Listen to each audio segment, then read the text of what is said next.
नमस्कार बच्चों, मैं सुरेंद्र सहरावत एक बार फिर आपके सामने। अब हम बेटा क्लास 10th के वीडियोस लेके आपके सामने आ रहा हूं। मैं चैप्टर वाइज चैप्टर में आपके सामने वीडियोस लेके आऊंगा। पहला टॉपिक है बेटा हमारा रियल नंबर्स चैप्टर 1। ये इसका इंट्रोडक्शन वीडियो आएगा। इसमें जो मेरी वीडियोस अपकमिंग जो वीडियोस आएंगी उनमें इंट्रोडक्शन वीडियो होगा। एक्सरसाइज 1.1 के ऑल क्वेश्चंस होंगे, एक्सरसाइज 1.2 के ऑल क्वेश्चंस होंगे। तो ये मेरा इसका क्या है, हम यहाँ पे पढ़ने क्या वाले हैं, real numbers and LCM and HCF के बारे में। और हमारे रियल नंबर्स में हमारे क्या आएंगे बेटा, रैशनल और इरेशनल दोनों टाइप के नंबर्स भी हमारे वहां पे इंक्लूड होंगे। तो हम ये मेरा एक स्टार्टिंग पेज है। देन आता है मेरा यहाँ पे क्या बेटा, इंट्रोडक्शन वीडियो, कि मैं आपको इंट्रोडक्शन में क्या देने वाला हूं वो यहां से हम स्टार्ट करते हैं ज्यादा टाइम ना लेते हुए। बेटा रियल नंबर्स क्या हैं, क्योंकि जो पॉजिटिव इंटीजर्स होते हैं, नेगेटिव इंटीजर्स होते हैं, इरेशनल नंबर होते हैं, जो फ्रैक्शंस होते हैं, all are example of real numbers. कि जितने भी negative, positive, fraction, rational, irrational, वो सब क्या हैं हमारे रियल नंबर्स। मतलब कि रियल नंबर क्या है, एक सबका जहां से ओरिजिन है रियल नंबर्स, कि सभी नंबर्स इसी में से निकल के आए हैं। In other words we can say that any number is a real number except the complex number. Complex numbers क्या होते हैं बेटा, आप 11th-12th में इनके बारे में, कॉम्प्लेक्स नंबर्स के बारे में पढ़ोगे, जहां पे आयोटा वगैरह और इमेजिनरी नंबर्स आएंगे। Examples of real number are -1, 1/2, √2, √3/2, 4/5 are. आप यहां पे आपको रिटर्न में आपको मिल रहा होगा बेटा, ये क्या है हमारे रियल नंबर्स हैं। Real number consist of union of all rational and irrational numbers. Any real number can B plotted on the number line, कि किसी भी रियल नंबर को हम नंबर लाइन पे प्लॉट भी कर सकते हैं। यहां पे मैंने एक रियल नंबर का चार्ट बनाया है बेटा। यहां पे क्या है, रियल नंबर, फिर रियल नंबर को दो पार्ट्स में डिवाइड किया है मैंने, रैशनल और इरेशनल नंबर्स में। बेटा रैशनल नंबर्स में क्या होते हैं, नॉन इंटीजर रैशनल नंबर्स, जिनको हम कहते हैं बेटा, जिनमें इंटीजर यूज ना हो, मतलब नेगेटिव नंबर यूज ना हो, पॉजिटिव हो सकते हैं, उनको कहते हैं हम फ्रैक्शन। और क्या कहते हैं बेटा, इंटीजर्स। किससे डिनोट करते हैं हम, जेड से। इंटीजर्स में क्या आते हैं बेटा, नेगेटिव नंबर्स और होल नंबर्स। कि नेगेटिव नंबर्स मतलब कि -1, -2, -3, और होल नंबर्स क्या होते हैं, 0, 1, 2, 3 एंड सो ऑन। और होल नंबर्स में क्या होता है बेटा, एक 0 होता है और एक नेचुरल नंबर। नेचुरल नंबर किसको कहते हैं हम, all counting numbers are known as natural number. तो मैंने यहां पे एक चार्ट के फ्लो से आपको, कि टॉप पे रियल है, फिर क्या है हमारा रैशनल नंबर और इरेशनल नंबर। इरेशनल नंबर के बारे में अभी थोड़ी देर बाद हम पढ़ेंगे, क्योंकि एक्सरसाइज 1.2 में उसका इंट्रोडक्शन होगा, यहीं पे भी आ जाएगा बेटा। फंडामेंटल थ्योरम ऑफ अर्थमेटिक, ये क्या कहती है बेटा, every composite number can be expressed as a product of primes and this factorization is unique. तो यहां पे क्या है, हमने 1092 को 2 से डिवाइड किया, हमें ये नंबर मिला। फिर इसको ये हमने 3 से डिवाइड किया, 182 मिला। 2 से डिवाइड किया, 91 के फैक्टर होते हैं 7 और 13। जिन जिन नंबर्स को मैंने सर्कल किया है, जो जो नंबर सर्कल्स हैं, ये सभी प्राइम नंबर्स हैं, इनके और कोई फैक्टर नहीं हो सकते। तो इसके प्राइम फैक्टर्स क्या थे बेटा, 2, 3, 2, 7 और 13, ये इसके प्राइम फैक्टर्स हैं। और यहीं पे क्या है बेटा, अगर मैं 36 को प्राइम फैक्टर्स में डिवाइड करता हूं, तो 36 को पहले मैंने किया डिवाइड 4 9 जा, और 4 9 जा को फर्दर जब मैं डिवाइड करूंगा तो वो आ जाएगा 2 × 2 × 3 × 3, क्योंकि 9 के फैक्टर होते हैं 3 3 जा और 4 के फैक्टर होते हैं 2 2 जा। तो मेरा ये प्राइम फैक्टराइजेशन में यहां पे कन्वर्ट हो चुका है बेटा। Therefore 36 is represented as a product of prime factors 2 2s and 2 3s। मतलब कि 36 को मैं इस तरीके से भी लिख सकता हूं बेटा, एक्सपोनेंशियल फॉर्म में। ये है मेरा प्राइम फैक्टराइजेशन में लिखने का तरीका। मैं हर एक क्वेश्चन को इसी तरीके से लिखूंगा, सो दैट कि मैं उसका एलसीएम और एचसीएफ इजीली फाइंड कर सकूं। तो ये क्या था बेटा, हमारा क्या था, ये fundamental theorem of arithmetic. Prime factorization is the method of expressing a natural number as a product of prime numbers. जैसे कि 36 के अभी फैक्टर किए थे, तो क्या आया था बेटा, 36 के फैक्टर्स में हमारे पास आया था 2 × 2 × 3 × 3, यही हमारे प्राइम फैक्टर्स हैं। मेथड ऑफ फाइंडिंग एलसीएम, मेरे पास यहाँ पे नंबर है 36 और 56। मैं आपको यहाँ पे अच्छी तरीके से इसको समझा देता हूं बेटा। 36 के फैक्टर्स क्या हुए थे और 56 होता है बेटा क्या, 56 होता है हमारा 8 7 जा। 8 7 जा का मतलब होता है 2⁻³ इंटू 7।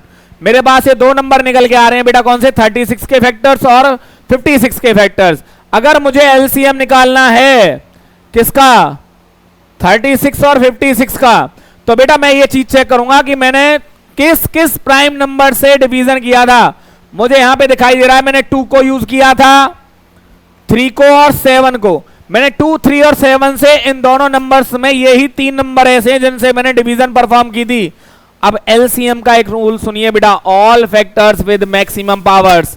तो यहां पे 2 की मैक्सिमम पावर 2 है बेटा कि 3 है, यहां पे 2 की मैक्सिमम पावर है 3, 3 की मैक्सिमम पावर है 2 और 7 की है 2 की पावर 3 का मतलब हो गया बेटा 8, 9 इंटू 7, 8 9 जा होता है 72 इंटू 7, 7 2 जा 14, 7 7 जा 49 और 150। तो इनका एलसीएम क्या है बेटा हमारा 504। ये भी इसी तरीके से सिखा रहे हैं। यहाँ पे मेथड ऑफ फाइंडिंग एलसीएम यहाँ पे आपसे रीड कर सकते हो।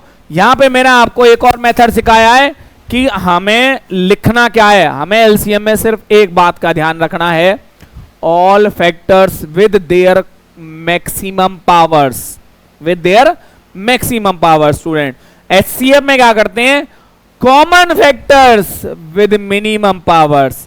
तो यहां पे हम क्या करने वाले हैं बेटा, अब मेथड ऑफ फाइंडिंग एचसीएफ हमने क्या किया, उनको प्राइम फैक्टर्स में डिवाइड किया। We know that the greatest number that divides each of the given number without leaving any remainder is the highest common factor of 2 और more given numbers. HCF can be found by using 2 methods, by prime factorisation method और Euclid division algorithm.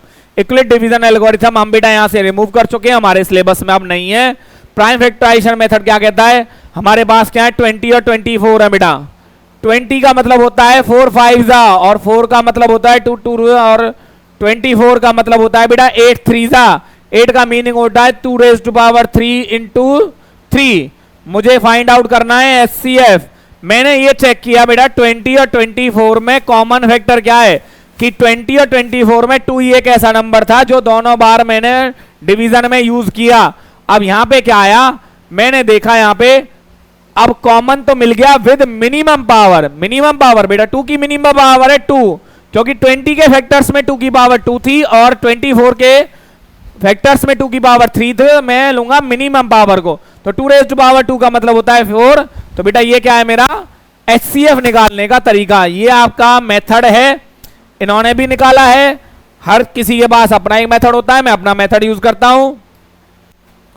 Product of 2 numbers, ये हमारी exercise में use होने वाला है। Product of 2 numbers होता है बेटा always HCF and LCM of the 2 numbers. For example मेरे यहाँ पे बहुत सारे नंबर दे रखे हैं 36 और 56। हमने बेटा अभी इसका एलसीएम निकाला था 504। क्या निकाला था 504। और मुझे क्या निकालना है इनका, और इनका एलसीएम एचसीएफ बेटा 4, क्योंकि ये दोनों 4 से डिवाइड हो रहे हैं। इनका एचसीएफ है 4 और एलसीएम है 504, जो हम अभी लास्ट क्वेश्चन में निकाल चुके थे। अब हमने देखा 36 और 56 का प्रोडक्ट होता है 2016 और 4 इंटू एचसीएफ और एलसीएम का प्रोडक्ट कितना है बेटा 2016। हमने यहां से चेक किया from equation first and second, ये दोनों बराबर हैं, तो हम कह सकते हैं the product of 2 positive integers is equal to the product of their LCM and HCF. और एक बात और इंपॉर्टेंट बात क्या है बेटा, सिर्फ ये 2 नंबर्स पे अप्लाई करता है। क्या करता है, ये 2 नंबर्स पे अप्लाई करता है। अगर 3 नंबर्स हैं तो product of 3 numbers is equal to product of their LCM and HCF apply नहीं करेगा, कभी नहीं करेगा। तो ये बेटा हमारा था एलसीएम एंड एचसीएफ को फाइंड आउट करने का तरीका। इनमें क्या रिलेशन है, application of LCM and HCF in real world problems, कि एचसीएफ और एलसीएम का हम कहां का यूज कर सकते हैं। LCM can be use to find a point common occurrence, for example ringing of bells, कि इस क्वेश्चन का कहां का, जैसे कि भैया एक बेल 10 सेकंड के बाद रिंग होती है, एक 12 सेकंड के बाद, एक होती है 18 सेकंड के बाद।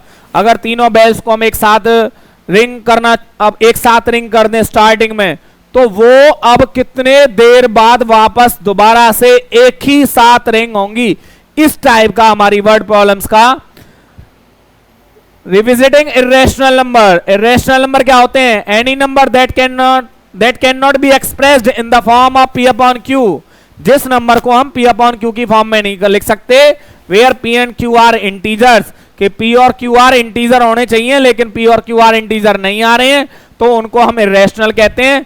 एग्जांपल्स क्या है बेटा? √2, पाई और आयोट, ये क्या है? हमारे इर्रेशनल नंबर्स हैं। तो आगे क्या करते हैं बेटा? Number theory, interesting result. If a number p क्या है बेटा? p is a prime number divides a2 नहीं है बेटा, ये है a square, then p divides a। Example 3 divides 6 square. बेटा 6 स्क्वायर पता होगा आपको कितना होता है? 6 स्क्वायर होता है 36। 3 क्या कर रहा है? 36 को डिवाइड कर रहा है, तो 6 को भी डिवाइड करेगा। 3 अगर हमारा किसको? हमारा 9 स्क्वायर को डिवाइड कर रहा है, 9 स्क्वायर होता है 81, तो 81 को अगर 3 डिवाइड कर रहा है तो 9 को भी डिवाइड करेगा। ये हमारा किस में आने वाला है? द सम और difference of a rational and irrational number is always irrational. ये हमारी एक्सरसाइज 1.2 में बेटा यूज होगा कि 6 प्लस में √2 रैशनल है कि इर्रेशनल है? 6 हमारा रैशनल है, √2 हमारा इर्रेशनल है। तो रैशनल और इर्रेशनल का जो सम होता है बेटा वो always the product and quotient of a non zero rational and irrational is always कि 6 √2। यहाँ पे 6 और √2 की मल्टीप्लाई हो रही है स्टूडेंट्स, तो यहाँ पे 6 रैशनल है और √2 इर्रेशनल है, तो इनका जो प्रोडक्ट होगा वो हमारा इर्रेशनल ही आएगा। और ऐसे ही हमारा क्या है बेटा? तो √7 क्या है? इर्रेशनल। अब इसका करते हैं कॉन्ट्राडिक्शन से। किससे बेटा? Proof by contradiction. ये हमारा 1.2 का पहला क्वेश्चन, सेकंड, थर्ड, हर एक क्वेश्चन में हमारा यूज होने वाला है। We assume that the given statement is true, कि हम मान लेते हैं भैया ये रैशनल है, और हमने एक तो इसको मान लिया कि ये ट्रू हमारी। We arrive at some results which contains our assumption theory proving be the contrary. It means कि हमें कहीं पता चलेगा, मैंने कह दिया किसी के बारे में भाई ये चोर नहीं है, लेकिन उसकी हरकतें अगर चोर वाली होंगी और हम क्लास में से बाहर चले गए और मैंने कह दिया बेटा मेरी वाटर बोतल ले गया क्लास में से, अगर उस बच्चे की हरकतें गंदी होंगी, कहीं भी किसी भी बच्चे की हो सकती हैं, तो वो क्लास में जाके कोई ना कोई गलत हरकत करेगा। मैंने उसको एक मौका दिया और मैंने वहां पे कुछ ऐसा रख दिया था जिसमें से क्लास की रिकॉर्डिंग हो रही थी। अगर वो बच्चा रियलिटी में, हम तो उसको चेक करने के लिए उसको कहां भेजा था? हमने उसको क्लास में भेजा कि कहीं ये गड़बड़ करता है तो किसी ना किसी की नोटबुक वगैरह को, बुक को क्या करेगा? निकाल लेगा, और वो उस वीडियो में आ जाएगा कि भैया हाँ ये बिल्कुल चोर है। तो इसी तरीके से यहाँ पे हम जब √7 को इर्रेशनल प्रूव करेंगे तो ये चीजें मैं आपको यहाँ पे बेटा सिखाने वाला हूं इस एक्सरसाइज में। आपका अभी आएगा, ये हमारा क्या था? इंट्रोडक्शन वीडियो में आ रहा है, तो मैं इसको अभी आपको क्लियरली समझाऊंगा। ये बेटा मेरा क्या है? एक सुरेंद्र एस शेरावत के नाम से जब आप YouTube पे सर्च करोगे तो मेरा आपको चैनल मिलेगा। प्लीज इसे क्या करें आप? लाइक, कमेंट, शेयर और सब्सक्राइब करें कि सो दैट मैं आपके लिए वीडियोस ज्यादा से ज्यादा बनाता रहूं। तो ये क्या था बेटा? हमारा इंट्रोडक्शन वीडियो था इस चैप्टर का। इसके बाद आते हैं हम अपनी चैप्टर 1 अगेन हम स्टार्ट करते हैं, और इस चैप्टर को हम कंप्लीटली 1 बाय 1 क्वेश्चन अब हम इस वीडियो के लेने आने वाले हैं। ओके स्टूडेंट, चलते हैं मेन क्वेश्चंस की तरफ।